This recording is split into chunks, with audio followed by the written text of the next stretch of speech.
Nova Manhã. Entrevista do dia.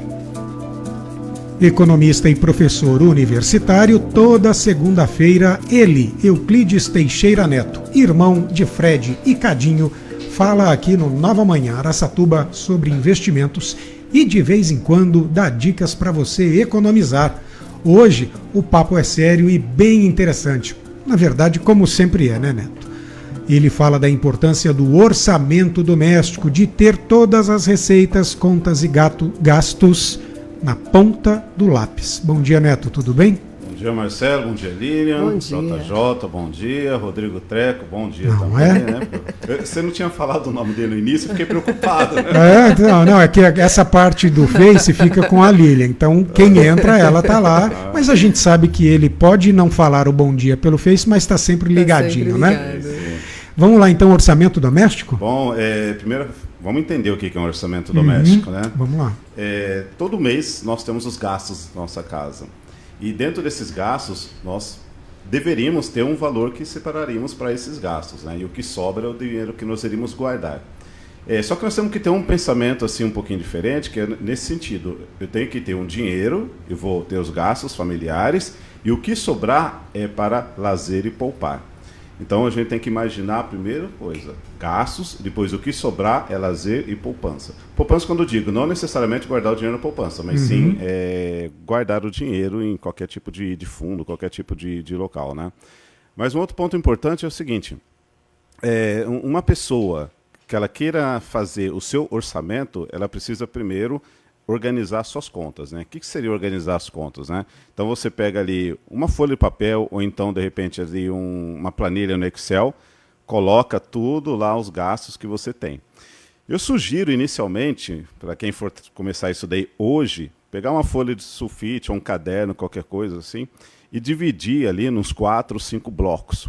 Em cada bloco você coloca um tipo de conta que você tem, né? Então, por exemplo, ali contas de comunicação. Comunicação você pode colocar internet, telefone, né? Outro tipo, né? Aí você coloca também lá alimentação. Alimentação.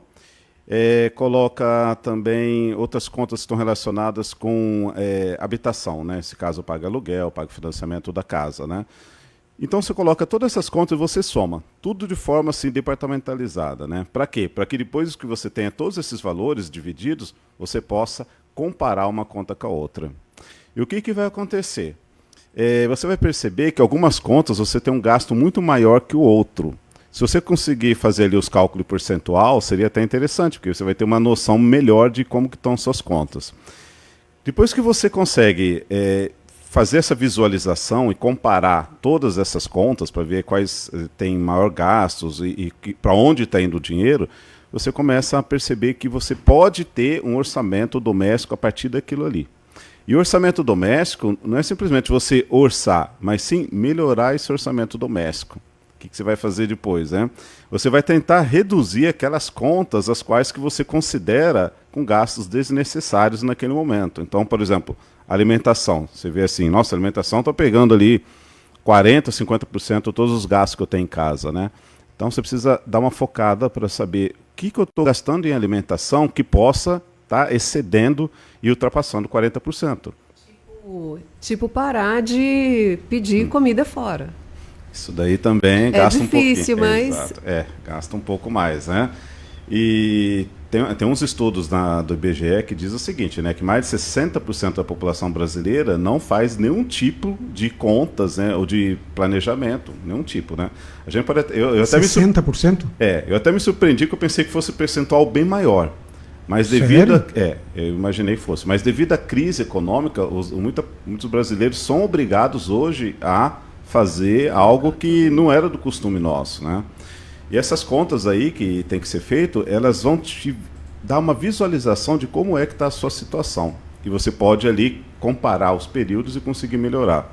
Se de repente você está gastando muito com energia elétrica, aí você tem que pensar o seguinte, alguma coisa tem que ser feita também, porque a energia elétrica não pode ultrapassar um determinado percentual dentro do orçamento, né? No máximo ali uns 20%, 15%. Não, ultrapassou muito que isso, já deve ter algum problema também. Aí tem que visualizar, por exemplo, quais seriam os gastos com ar-condicionado, com chuveiro, e tentar reduzir. Outro ponto importante é engajar a família inteira nesse planejamento, desde as crianças, as pessoas que estão ali vivendo em conjunto, né?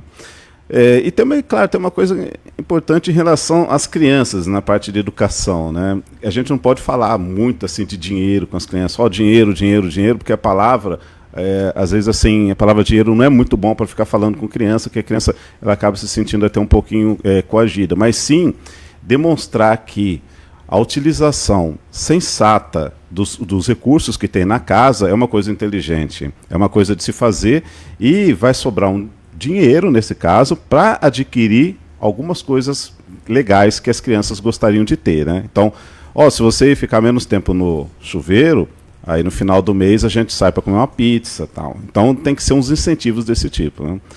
Mas é interessante a gente ver também que quando a gente começa a fazer o orçamento, a vida muda.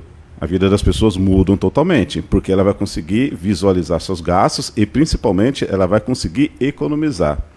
O que sobrar de tudo isso daí, se você vai começar a reduzir alguns gastos, né, que são desnecessários, o que sobrar de tudo isso daí, você já pode começar a pensar em poupar e utilizar do lazer. O lazer é a última coisa que a gente deve verificar numa situação dessa, né? Porque o lazer hoje no Brasil está se transformando quase em luxo, né?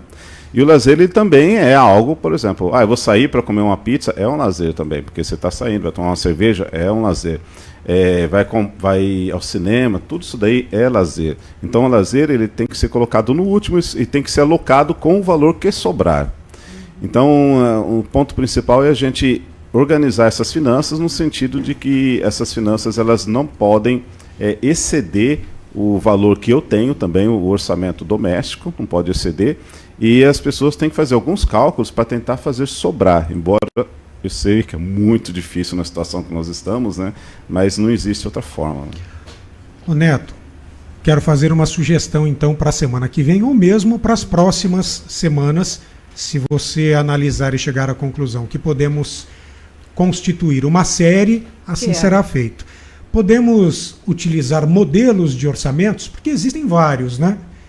Tem como a gente fazer nas próximas vezes, a gente falar ou cada semana de ou um pouco a cada semana, o que você diz? Não, podemos fazer sim. O ideal seria que, como a gente está conversando hoje de manhã, né? Eu vou preparar um material e vou passar para você e você divulga para o pessoal para eles acessarem uma página no Instagram, né, que eu vou dar dicas lá de como fazer esse orçamento ali rapidamente, né, para as pessoas entenderem melhor e ajudar, né, em vez de fazer ali na ponta do lápis mesmo para ter um resultado melhor. Então, semana que vem te aguardamos aqui para falar mais de orçamento doméstico, tá certo? Entre mitos e verdade, já para com esse negócio de mito que mulher que gasta mais. Não é verdade, é mito, tá bom? É verdade, é mito. Tá bom então, né? Neto, muito obrigado pela participação de hoje, bom dia. Bom dia.